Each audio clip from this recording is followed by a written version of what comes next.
आणि यानंतर अर्ध्या मिनिटात अख्खी बातमी। क्षमता असूनही शरद पवार हे शेवटच्या क्षणी माघारी फिरतात असं वक्तव्य प्रफुल्ल पटेल यांनी केलंय। पंतप्रधान पद हाताशी येतानाही ते माघारी फिरले हा त्यांचा स्वभाव अजूनही समजत नाही असं त्यांनी म्हटलेलं आहे। आणि प्रफुल्ल पटेल यांनी शरद पवार कितीदा माघारी फिरले याचा पाढाच वाचून दाखवलाय। शरद पवार पहिल्यांदा भाजप सोबत जाणार होते। 2004 मध्ये प्रमोद महाजन आणि आम्ही एकत्र येण्याच्या संदर्भात चर्चा केली, मात्र वाटाघाटी होऊ शकल्या नाहीत असंही पटेल म्हणाले। सीताराम केसरी अध्यक्ष असताना शरद पवारांना पंतप्रधान पदाची ऑफर आली, पण तेव्हाही त्यांनी माघार घेतली असा दावा प्रफुल्ल पटेल यांनी केला आहे। मुंबईचे माजी महापौर दत्ता दळवी यांच्या जामीन अर्जावरती मुलुंडच्या दंडाधिकारी न्यायालयाने निर्णय राखून ठेवलाय। आज सकाळी 11 वाजता निर्णय दिला जाणार आहे। मुख्यमंत्री एकनाथ शिंदे यांच्यावरती टीका केल्याने दळवी यांना बुधवारी अटक झालेली होती आणि त्यानंतर दत्ता दळवी यांनी जामीन अर्ज दाखल केला। त्यावरती गुरुवारी संध्याकाळी सुनावणी पूर्ण झाली। ज्या कलमामध्ये 7 वर्षांपेक्षा कमी शिक्षेची तरतूद आहे अशा कलमाच्या अंतर्गत अटकेची कारवाई करण्याआधी 41(अ) ची नोटीस देणं हे बंधनकारक आहे, मात्र दळवी यांना ही नोटीस न देताच अटक करण्यात आल्याचं दिसतंय। कॅबिनेट मंत्री छगन भुजबळ यांचा कर्जतमध्ये निषेध करण्यात आलेला आहे। अजित पवार गटाचं कर्जतमध्ये चिंतन शिबिर सुरू आहे आणि त्यासाठी छगन भुजबळ हे कर्जतला गेले असताना त्यांनी निघून जावं अशी मागणी करत मराठा बांधवांनी त्यांच्या गाड्यांचा ताफा अडवला। कार्यकर्त्यांकडून छगन भुजबळांचं स्वागत सुरू असताना अचानकपणे मराठा बांधवांनी घोषणाबाजी केली। मराठा आंदोलकांनी भुजबळ चले जाव अशा घोषणा दिल्या। समन्वयक नेत्यांच्या सूचनेच्या नंतर मध्यरात्री 2 वाजता सर्वजण माघारी फिरले। आज सकाळी 9 वाजता पुन्हा एकदा छत्रपती संभाजी महाराज चौकामध्ये जमून छगन भुजबळ यांचा निषेध केला जाणार आहे। 4 डिसेंबरपासून सुरू होणाऱ्या संसदेच्या हिवाळी अधिवेशनामध्ये 7 विधेयकं मांडली जाण्याची शक्यता आहे। याशिवाय 11 प्रलंबित विधेयकं सुद्धा अधिवेशनामध्ये चर्चेला येण्याची शक्यता आहे। 4 डिसेंबरपासून सुरू होणाऱ्या अधिवेशनामध्ये तेलंगणामध्ये केंद्रीय आदिवासी विद्यापीठ स्थापन करण्याबद्दलचे विधेयक, जम्मू काश्मीर आणि पॉंडिचेरी विधानसभेमध्ये महिलांना 33% कोटा देणारे विधेयक मांडलं जाण्याची शक्यता आहे। सरकारला या अधिवेशनामध्ये 3 महत्त्वाची विधेयकं मंजूर करून घ्यायची आहेत। यामध्ये भारतीय न्याय संहिता, भारतीय नागरिक सुरक्षा संहिता आणि भारतीय पुरावा कायदा ही महत्त्वाची विधेयकं असतील। आजपासून मनोज जरांगे पाटील यांच्या महाराष्ट्र दौऱ्याचा 4था टप्पा सुरू होतोय। 4थ्या टप्प्याच्या निमित्ताने आज जालन्यामध्ये जरांगेंची जाहीर सभा आणि रॅलीचं आयोजन करण्यात आलंय। 140 एकरावरती जरांगेंच्या सभेची जय्यत तयारी केली गेली आहे। राज्यातील हजारो मराठा बांधव या सभेला हजर राहणार आहेत असाही दावा होतोय। 4थ्या टप्प्यामध्ये संभाजीनगर, जालना, जळगाव, बुलढाणा, अकोला आणि हिंगोलीचा ते दौरा करतील। तसंच यवतमाळ, नांदेड, लातूर आणि धाराशिव याचा सुद्धा ते दौरा करणार आहेत। राष्ट्रपती द्रौपदी मुर्मू आज नागपूरच्या दौऱ्यावरती आहेत। नागपूर इथल्या शासकीय वैद्यकीय महाविद्यालय आणि रुग्णालयाच्या अमृत महोत्सवाचं उद्घाटन आणि राष्ट्रसंत तुकडोजी महाराज विद्यापीठाच्या दीक्षांत समारंभासाठी मुर्मू या नागपुरामध्ये येत आहेत। या निमित्ताने राज्यपाल रमेश बैस, मुख्यमंत्री एकनाथ शिंदे, उपमुख्यमंत्री देवेंद्र फडणवीस, उपमुख्यमंत्री अजित पवार हे सुद्धा नागपूरमध्ये असतील। शनिवारी इथल्या विविध कार्यक्रम आटोपल्याच्या नंतर भारतीय हवाई दलाच्या विशेष विमानाने राष्ट्रपतींचं दिल्लीकडे त्या रवाना होतील। मुंबई विद्यापीठाच्या सिनेट पदवीधर मतदार नोंदणीचा कालावधी गुरुवारी संपलाय। 1 महिन्याच्या काळामध्ये केवळ 26,944 पदवीधर मतदारांनी नोंदणी केली आहे। यापूर्वी 94,000 मतदारांची मतदार यादी रद्द करत विद्यापीठाने नव्याने नोंदणी करण्याचा घाट घातला होता, मात्र मतदारांनी याकडे कानाडोळा केला आणि त्यामुळे नव्याने नोंदणी केलीच नाही। त्यामुळे विद्यापीठ पुन्हा एकदा वादामध्ये सापडण्याची शक्यता निर्माण झाली आहे। रद्द केलेल्या पदवीधर मतदार यादीमध्ये नाव नोंदणीसाठी 1,13,271 अर्ज आलेले होते। नव्याने कार्यक्रम जाहीर झाल्याच्या नंतर पुन्हा एकदा मतदार नोंदणी करण्याकडे पाठ फिरवताना दिसतायत। ससून रुग्णालयामध्ये उपचारासाठी दाखल झाल्याच्या नंतर तिथून पळून जाण्याचा प्लॅन ललित पाटीलने 3 महिन्यांपूर्वीच केला होता अशी माहिती आता गुन्हे शाखेनं कोर्टामध्ये दिली आहे। दरम्यान ससून रुग्णालयामधून पळून गेल्याच्या प्रकरणामध्ये ललित पाटील आणि सचिन वाघ यांना पुणे पोलिसांनी अटक करून न्यायालयामध्ये हजर केलं। यावेळी न्यायालयाने ललित पाटील याला 7 दिवसांची पोलीस कोठडी तर सचिन वाघ याला 2 दिवसांची पोलीस कोठडी सुनावली आहे। ड्रग्ज तस्कर ललित पाटील याच्यावरती बंड गार्डन पोलीस ठाण्यामध्ये 2 गुन्हे दाखल आहेत। पहिल्या गुन्ह्यामध्ये त्याला न्यायालयीन कोठडी सुनावली गेली आहे। राज्यामध्ये आणखी 2 ते 3 दिवस अवकाळी पाऊस बरसणार आहे। कोकण, मध्य महाराष्ट्र, मराठवाडा तसंच विदर्भ या भागामध्ये मेघगर्जनेसह विजांच्या कडकडाटासह पाऊस पडेल असा अंदाज हवामान विभागानं वर्तवलाय। राज्यामध्ये 3 ते 4 दिवसांपासून अवकाळी पावसानं धुमाकूळ घातलाय, त्यामुळे पिकांना मोठा फटका बसल्यामुळे शेतकरी सुद्धा हवालदिल झालाय। राज्यातील कोकण, मध्य महाराष्ट्र, मराठवाडा तसंच विदर्भामधल्या बहुतांश भागामध्ये अवकाळी पाऊस सुरू आहे। मध्य महाराष्ट्र, मराठवाडा तसंच विदर्भातील काही भागांमध्ये सुद्धा पाऊस होतोय, मात्र शनिवारपासून हा पाऊस कमी होण्याची शक्यता आहे। अवकाळी पाऊस आणि गारपिटीमुळे राज्यातील शेतीचं मोठ्या प्रमाणावरती नुकसान झालंय। राज्य सरकारने खरीप पिकांच्या झालेल्या नुकसानीपोटी मदतीचा आदेश जारी केलाय आणि दिलासा देण्याचा प्रयत्न केलाय। जानेवारी ते ऑक्टोबर महिन्यातील नुकसानग्रस्तांसाठी सुमारे 146 कोटींच्या मदतीचा शासन निर्णय जारी करण्यात आलाय। राज्याच्या विविध भागांमधील अवकाळी पावसामुळे झालेल्या नुकसानग्रस्त शेतकऱ्यांना निधी सुद्धा वितरित केला जाणार आहे। 33% जास्त नुकसान झालं असल्यास 2 हेक्टरच्या मर्यादेमध्ये ही मदत केली जाईल। सरासरीपेक्षा कमी पाऊस पडल्यामुळे यावर्षी राज्याच्या 6 विभागांमधील धरणांचा पाणीसाठा सध्या 67.18% पर्यंत आलाय। मागील वर्षी याच दिवसांमध्ये 88.24% इतका पाणीसाठा होता।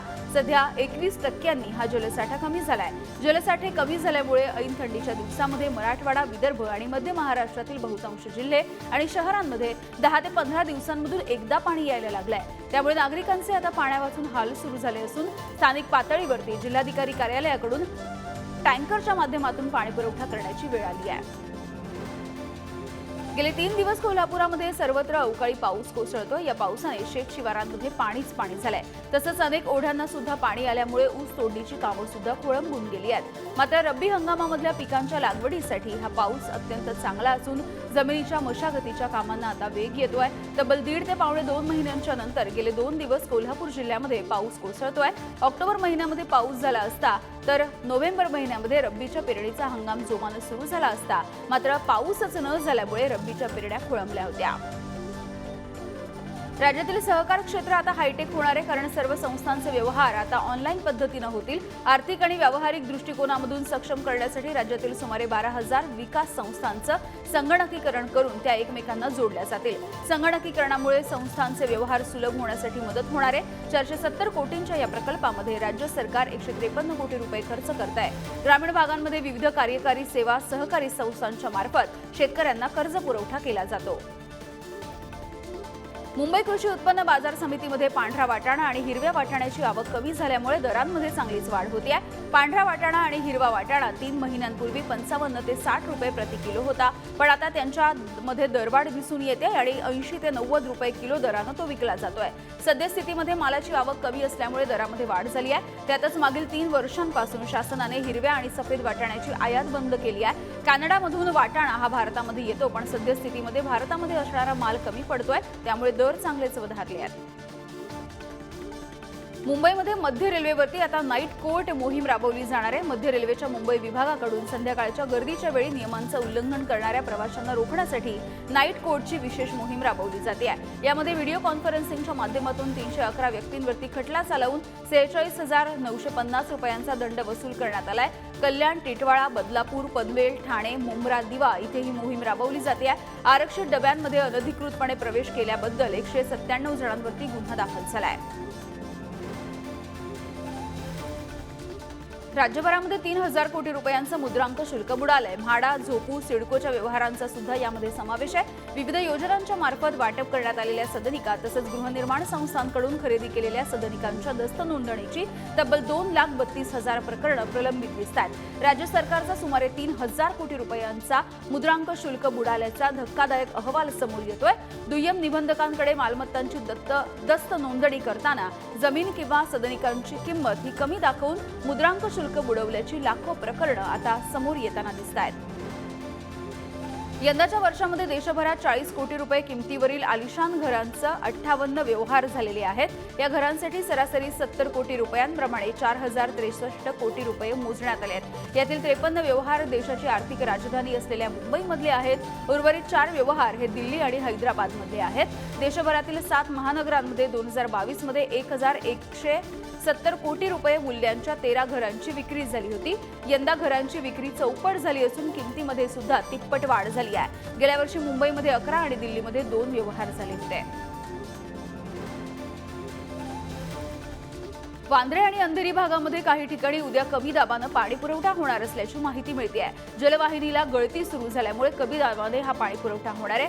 मुंबई मेट्रोचं काम सुरू असताना ड्रिलिंग करताना जलवाहिनीला गळती सुरू झाली आणि त्यासाठी आता महानगरपालिकेकडून 1800 मिलीमीटर व्यासाच्या या जलवाहिनीच्या दुरुस्तीचं काम सुरू आहे. त्यामुळे शुक्रवारी 1 डिसेंबर रोजी पाण्याचा दाब हा कमी असणार आहे. सांताक्रूज पूर्व, सांताक्रूज पश्चिम, खार, बांद्रा आणि अंधेरी पश्चिम या विभागामध्ये पाणी पुरवठा कमी दाबानं होणार आहे. संत ज्ञानेश्वर महाराजांच्या संजीवन समाधी सोहळ्याची ओढ आता वारकऱ्यांना लागली आहे. दरवर्षी लाखो वारकरी भाविक हा सोहळा याची देही याची डोळा अनुभवत असतात. यावर्षी येत्या 5 डिसेंबर पासून माऊलींचा संजीवन समाधी सोहळा सुरू होणार आहे. 11 डिसेंबरला माऊलींचा 726वा संजीवन समाधी सोहळा पार पडेल.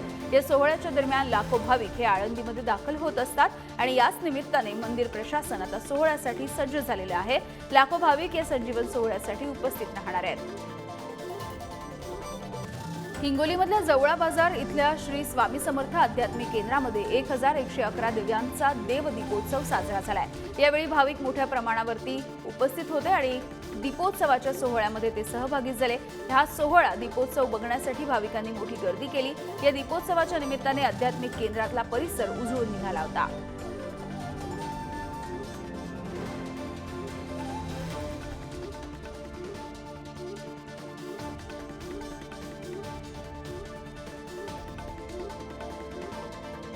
यूएईमध्ये होत असलेल्या जागतिक हवामान बदल परिषदेमध्ये सहभागी होण्यासाठी पंतप्रधान नरेंद्र मोदी दुबईच्या दिशेने रवाना झाले. पंतप्रधानांचं दुबई विमानतळावरती स्वागत होताच दुबईमधील हॉटेल्समध्ये जमलेल्या भारतीय डायस्पोरा सदस्यांनी त्यांचं जल्लोषामध्ये स्वागत केलंय. भारतीय डायस्पोरा सदस्यांनी सारे जहां से अच्छा हे गाणं गायलंय.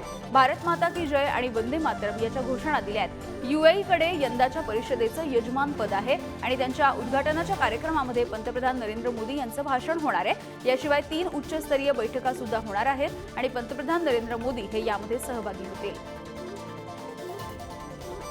चीनसह पाकिस्तानच्या आगळीकीवरती नजर ठेवण्यासाठी भारतीय नौदलाच्या ताफ्यामध्ये आणखी एक विमानवाहू युद्धनौका दाखल होती आहे आणि यासाठी 40,000 कोटींचा खर्च येतोय.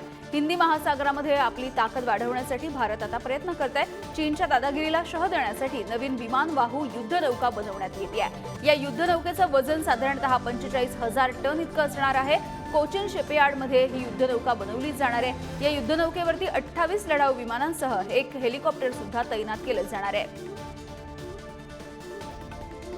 अयोध्येतील राम मंदिरामध्ये रामलल्लाच्या मूर्तीची प्रतिष्ठापना 22 जानेवारीला होणार आहे. या सोहळ्याच्या निमित्ताने राष्ट्रीय स्वयंसेवक संघानं देशभरामध्ये रामलल्लाच्या दर्शनासाठी मोहिमेची आखणी केली आहे. या अंतर्गत नव्या वर्षामध्ये 1 ते 15 जानेवारी या कालावधीमध्ये संघाचे कार्यकर्ते गावागावामध्ये जाऊन लोकांना दर्शनासाठी आवाहन करणार आहेत. राम मंदिराचं चित्र आणि अक्षता घेऊन हे निमंत्रण दिलं जाणार आहे. लोकसभा निवडणुकीच्या अवघे काही आठवडे आधी अयोध्येतील भव्य राम मंदिर लोकार्पणाचं काम होणार आहे.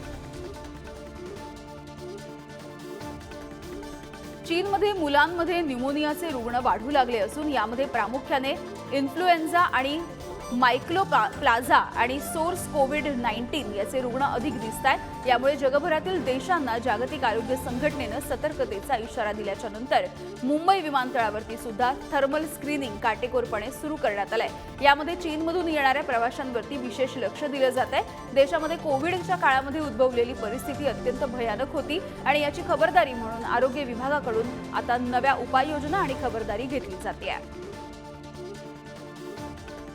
देशामधल्या पर्वतरांगांमध्ये मोठा हिमवर्षाव आणि मैदानी भागामध्ये पाऊस यामुळे कडाक्याची थंडी पडलेली दिसते.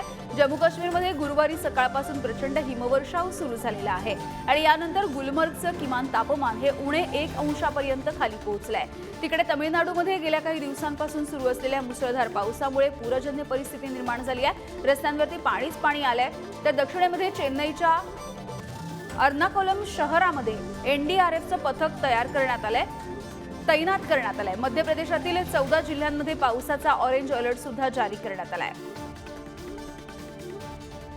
इस्रायल आणि हमासमधील शस्त्रसंधी 1 दिवसाने वाढवण्याचा निर्णय घेतला गेलाय. दोन्ही देशांमधील पोलिसांच्या सुटकेसाठी शस्त्रसंधी वाढवण्याचा निर्णय घेण्यात आलाय. दरम्यान आंतरराष्ट्रीय स्तरावरून शस्त्रसंधी वाढवण्याच्या संदर्भात दबाव वाढवला जातोय. हमासने इस्रायलला पोलिसांच्या सुटका करण्याच्या संदर्भामध्ये यादी दिली असून इस्रायलने त्याला मान्यता दिल्याची माहिती मिळते आहे। युद्धविरामाच्या अंतर्गत हमास दररोज 10 पोलिसांची सुटका करत आहे आणि त्या बदल्यात इस्रायल 30 पॅलेस्टिनी कैद्यांची सुटका करत आहे। युद्धविरामाच्या इतर अटींवरती अजूनही वाटाघाटी सुरू आहेत।